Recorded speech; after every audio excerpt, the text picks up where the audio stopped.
Dear children, welcome to the lesson 3.1 Night of the Scorpion. Let's start with the warming up. And the first activity is about superstition. Many people are superstitious. This means they have belief for which they have no logical reason.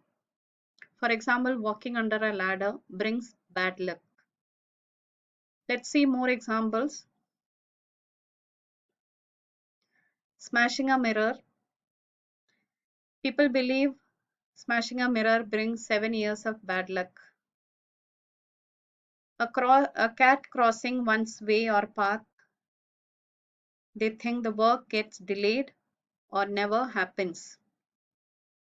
Hanging a lemon with 7 green chilies. Words of misfortune. Sweeping your house after sunset. Goddess Lakshmi will walk out. The next activity, brainstorm what you know about Scorpion. Brainstorm means it's a group activity. We'll learn more about the scorpions.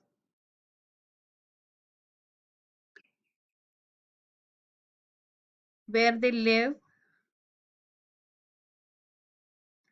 The scorpions live everywhere except in very cold places.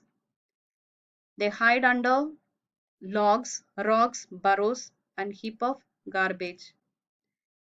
They also live in places where there is dampness. Dampness means wet, and darkness and deserts. How they attack.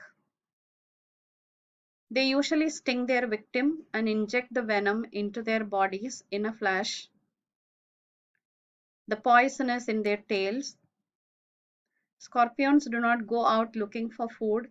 Their success depends upon waiting. They do not have excellent vision, but through their sensory hairs, they know what kind of animal is approaching and how far it is from them. They can chase down briefly a defected victim and attack at the right moment. Their appearance. They have 8 legs and have 2 pedipalps and a long tail with a venomous stinger at the end. The outer covering is very hard that comes in variety of colors. Narrow segmental tail often carried in a forward curve. They do not have bones, instead they have shells similar to that of prawns or shrimps. More information about the scorpion. Scorpions have unbelievable survival skills. They can live in the worst environments, but their survival is challenged in the absence of soil. Since they are burrowing creatures, life of the scorpions is endangered in case there is frost or dense grass on ground and scorpions' access to soil is cut. Their sting is poisonous and can kill. They can live without food for a long time. They glow in dark.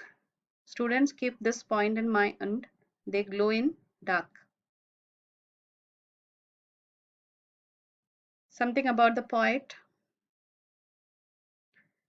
Nissim Ezekiel was an Indian Jewish poet, actor, playwright, editor, and art critic. He was a foundational figure in the post-colonial, means after independence, post-colonial India's literary history, specifically for Indian writings of a wider range. He was awarded the Sahitya Academy Award in 1983 for his poetry collection Latter Day Psalms. Here P is silent, it is pronounced as Psalms.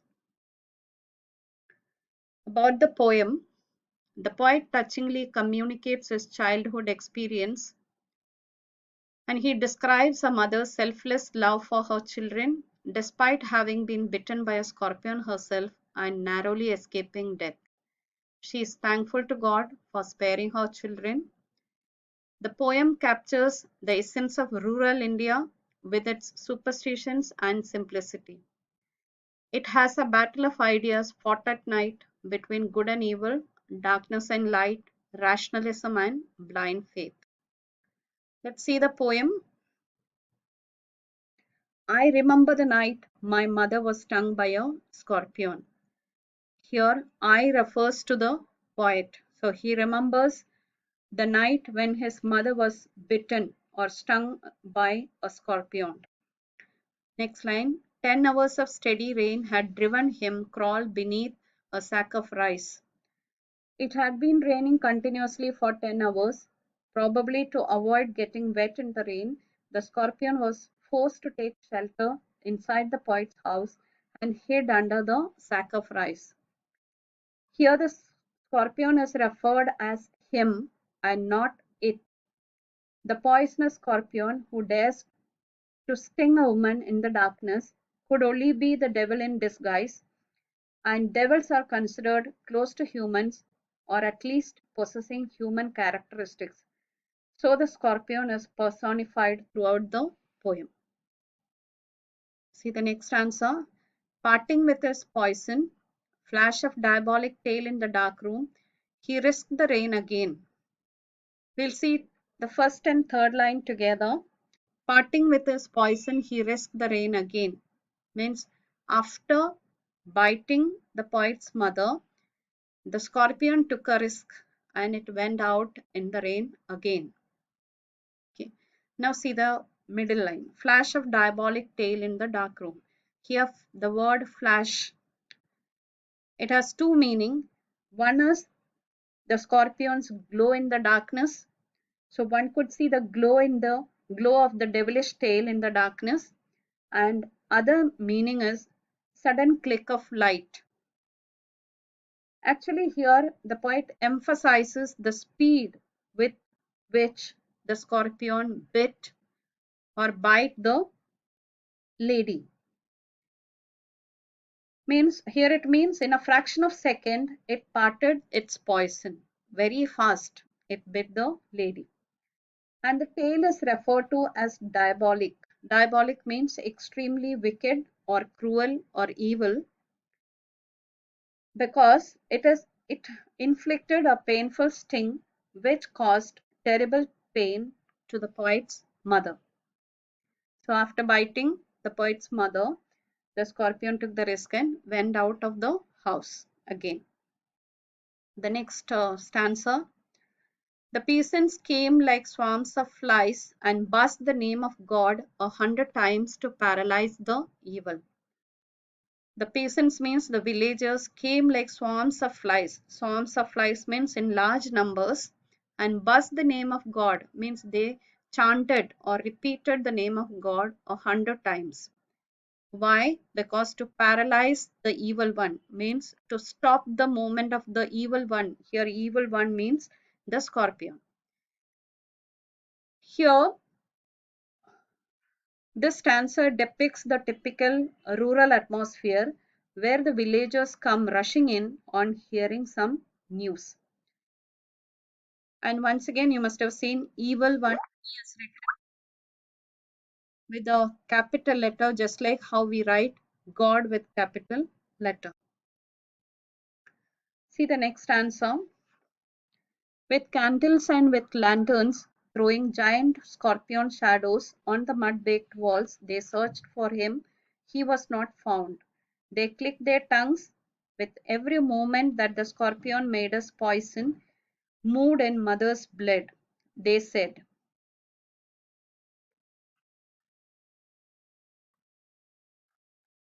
So the villagers came with candles and lanterns. Lanterns means old-fashioned oil lamps. And this threw this threw giant shadows on the wall, and those shadows looked like scorpion on the mud-baked walls. And they searched for the scorpion, but he was not found. When he was not found, they made a noise with their tongues. They clicked their tongues means they made some noise with their tongues. See the next line. With every movement that the scorpion made us poison, moved in mother's blood. See, the villagers are very simple, but they are superstitious. They believed with every movement the scorpion made, it would spread the poison in the mother's blood. And the other two aspects of the rural atmosphere also seen in this stanza, that is lanterns. They came with candles and lanterns. In those days, Indian villages were not having electricity supply, so they had to use candles and lanterns. And also the houses were with mud baked walls. We'll see the next answer.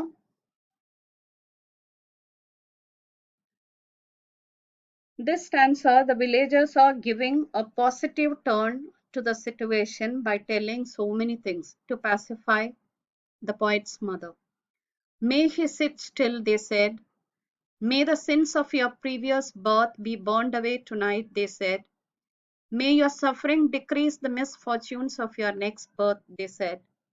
May the sum of all evil, balanced in this unreal world against the sum of good, become diminished by your pain. May the poison purify your flesh of desire and your spirit of ambition, they said. And they sat around on the floor with my mother in the center, the peace of understanding on each face.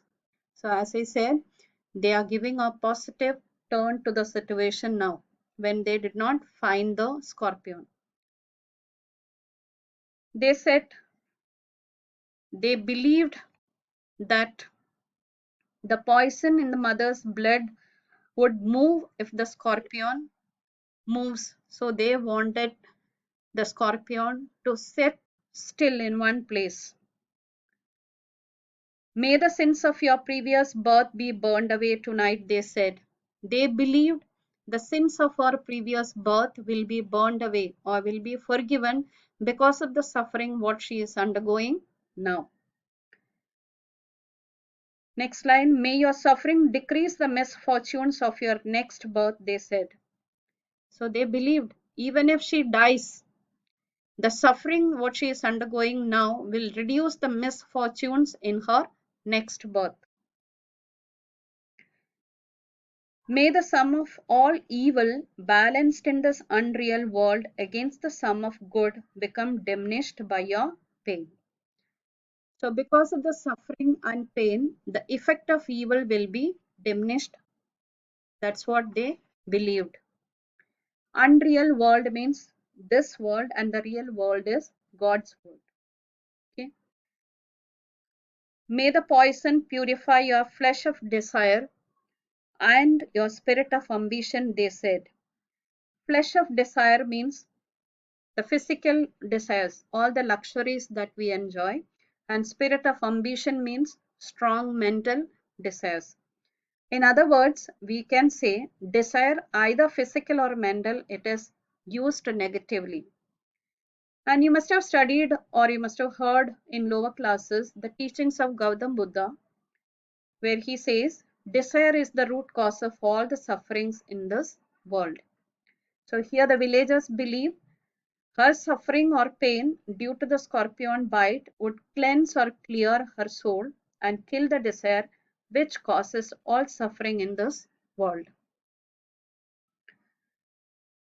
And they sat around on the floor with my mother in the center. They all sat around her and with his mother in the center. But see the last line there, the peace of understanding on each face. There was a peace of understanding on their faces, means although they were sad to see his mother suffering, the understanding that it was doing some good to her, both body and spirit, brought peace on their faces, that believed suffering would cleanse her sins of mother's previous birth and the next birth. The, the lesson will be continued in the next video.